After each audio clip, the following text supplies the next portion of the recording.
Good morning, junk removal warriors. Joseph here, Vets Haul Junk Removal in Stafford, Virginia. And I want to tell you a story this morning. And it is a story and a lesson that all of us at one time or another are going to encounter during our time in the junk removal space. And it was a post that a fellow junk removal hauler from another part of the country posted on one of the junk removal business owner Facebook groups, and he was looking for advice. So, as the hauler tells the story, he's at a client's home, and there was a dolly next to the client, and the hauler asked the client not to touch the dolly. The client touches the dolly, and somehow the dolly falls, or he pushes the dolly. I'm not really clear on that. Regardless, the dolly falls onto a tile floor and damages the tile, creates two very small dings in the tile, each ding smaller than the size of a dime. So this hauler, in his effort to make it right, offers the client a $10 discount on services, and is now asking us within the group, do we think that the client will sue? Because the client refused $10 off. What do you think, guys? What do you think the client is going to do? What would you do? Well, many years ago,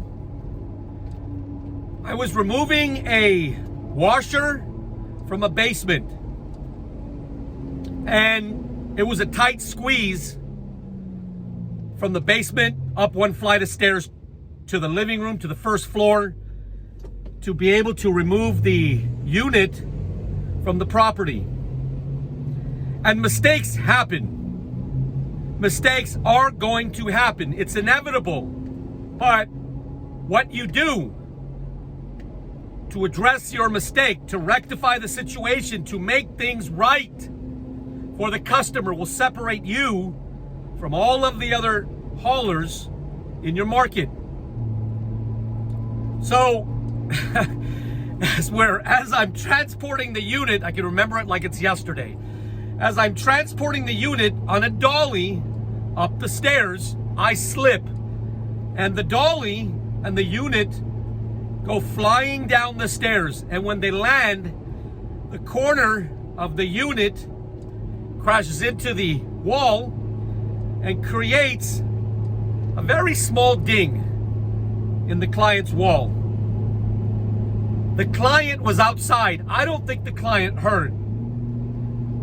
Guys, the right thing to do is immediately stop everything you're doing and advise the client about your mistake. So at that point, I approached the client. I said, "Sir, there's something I need to show you." We come inside. I said, "Unfortunately, I did drop the unit, but I'm going to make it right for you. I apologize that this happened. I slipped, but I'm going to get this unit out. I'm going to send my guys on to Lowe's or Home Depot to get a drywall patch and so forth. If you could get me the code of the paint, I will patch the wall as soon as they get back.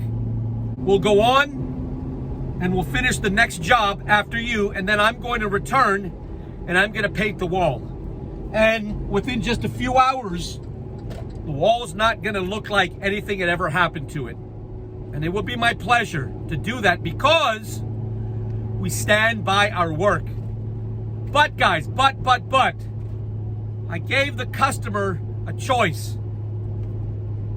Of course, I'm paraphrasing, but within that conversation with the client, I told him there are two ways that we can go about getting this taken care of for you. Though I'm not qualified, I'm not a painter, I don't repair drywall for a living, I have done these type of repairs in my own home. But I'm not licensed to do this kind of work. But it's a simple repair, no big deal, I can handle it. And if I do it, I can take care of this for you today. But if you like, I can get a licensed individual who does these types of repairs, probably a painter, but the wall won't be repaired today, I'm sure. But it's really up to you. So, guys, if I did it myself, it will be a minimal amount for me to spend to make it right for the customer, and I could have it done today. If I'm going to call on a professional to make the repair, it's probably going to be sometime in the coming week.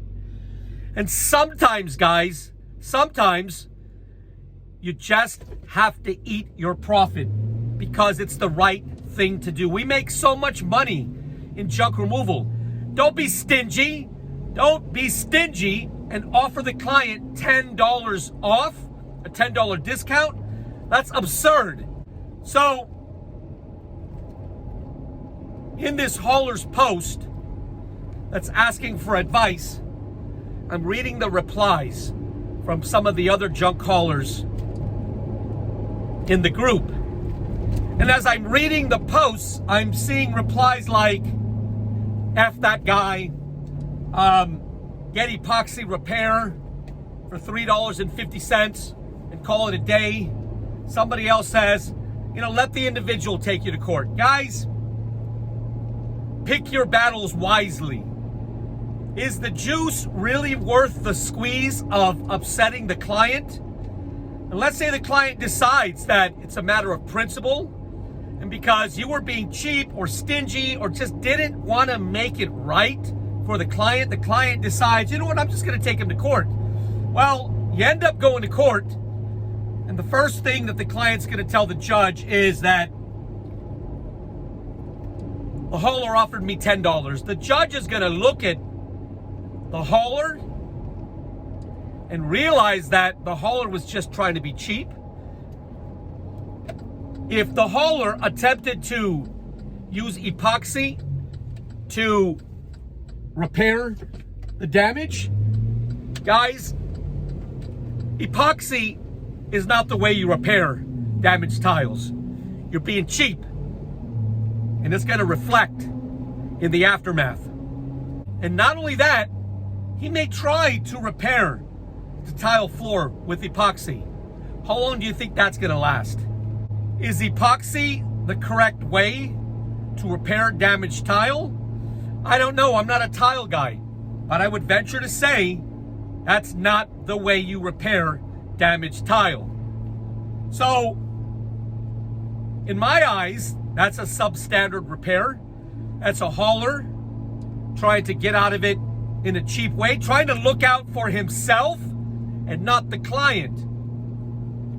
If the client does decide to take the hauler to court, not only is the hauler losing any revenue from jobs that he could have been doing instead of defending himself in court, but he might also lose the case. He's probably going to have to pay for the legal fees that the client incurred taking the hauler to court. It's just not worth it, guys. We were on a tight schedule when I dropped that washing machine down the stairs. Sending the guys on to complete the next job while I'm at the client's home doing the repair put us behind. But I would rather take care of the client and be behind in my schedule than leave the client high and dry and clearly display to the client that though we talk about the client is always right, and though we take great pride in taking care of the client, we really don't stand by our word. Because when push comes to shove, when there's a repair that needs to be made for the client, we try and get out of it the cheap way. Guys, here at Vets Haul Junk Removal, Our word is our bond. When we've lost everything else, when you have lost everything else, the only thing you have left is your word. And if you don't have your own word, if you don't stand by your word, guys, what good are you anyways? Okay? So I advised this young man when everyone else was advising him to just make the cheap repair, let them take you to court, F that guy. I'm looking at just how different Vets Haul Junk Removal is compared to the average junk removal company. And that's what sets us apart. If that type of repair by a professional, I'm going to venture to say, once again, I'm not a tile guy, easily $200, $250. And on top of that, this young man, this hauler, had said I just should have listened to my gut when they were initially engaging on the telephone, before they had agreed on a price, before the hauler agreed he was going to do the job. He said, something told me not to provide junk removal service to this client. Guys, to every one of my local owners, to those individuals that I mentor and counsel who are junk haulers around the nation, and myself included,